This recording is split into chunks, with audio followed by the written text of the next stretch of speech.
Hi everyone. Last week at the gathering, we looked at an important passage from First Timothy, chapter 6, verses 3 to 10 onwards. And one of the aspects that we touched upon was regarding contentment.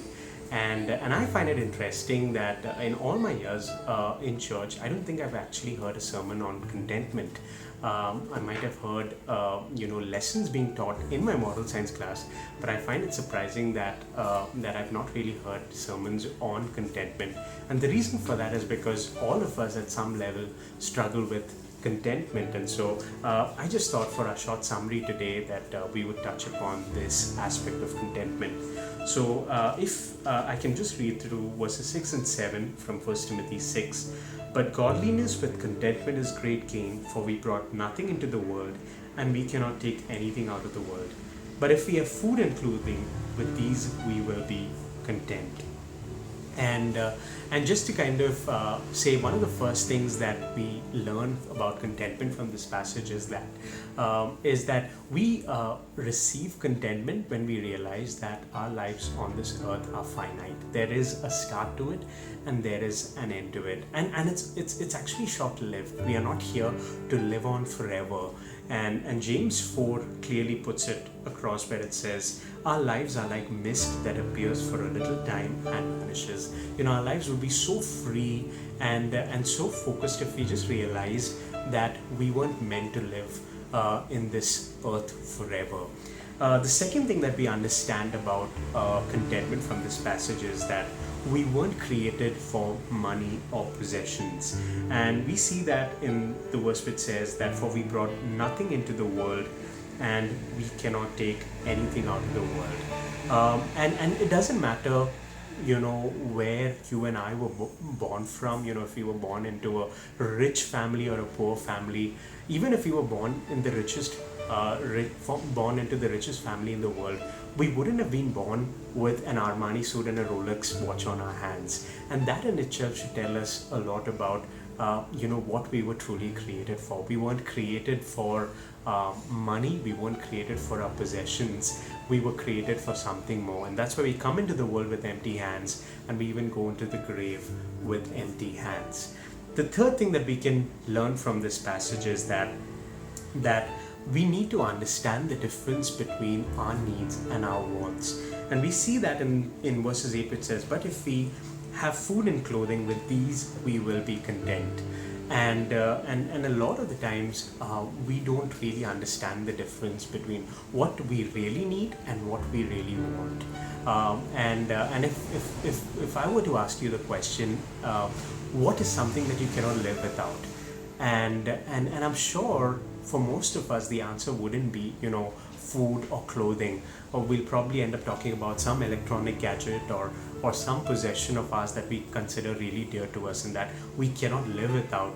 But it's interesting how, according to this passage, it just tells us that we've got our needs and our wants just totally mixed up, because our needs is referring to our food and our clothing, these things that our existence is dependent on, our survival.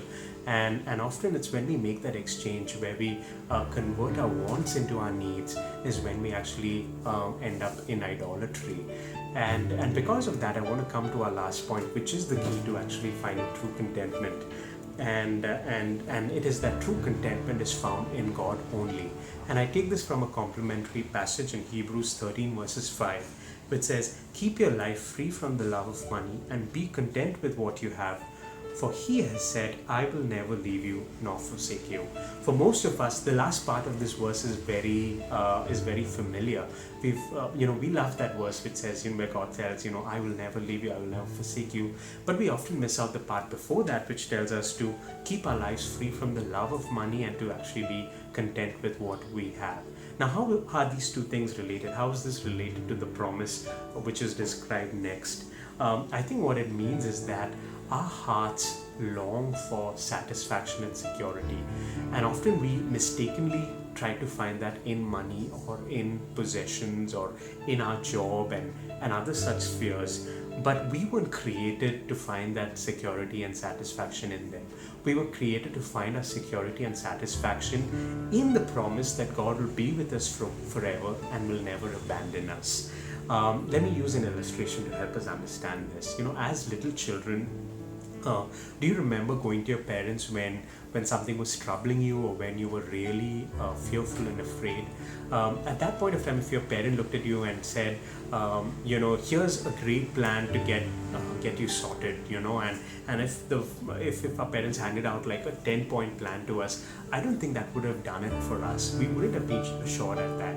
But what really assured us at those moments was when our parents put their arms around us and just told us that they would be with us and they would walk with us as we navigate through that thing that was troubling us. And I think that's the same thing that God is telling us today. A lot of the times when we feel insecure, when we feel dissatisfied, let's remind ourselves that our contentment would only be found in understanding that God is actually with us, and that we can really experience a really growing relationship with Him, and He would be with us even as we are walking through some of the toughest moments of our lives. So I hope these 4 points blessed you today. And if you want to read and listen to the remaining part of the sermon from last week, log on to www.thegatheringcommunity.in. Thank you for watching. Stay blessed.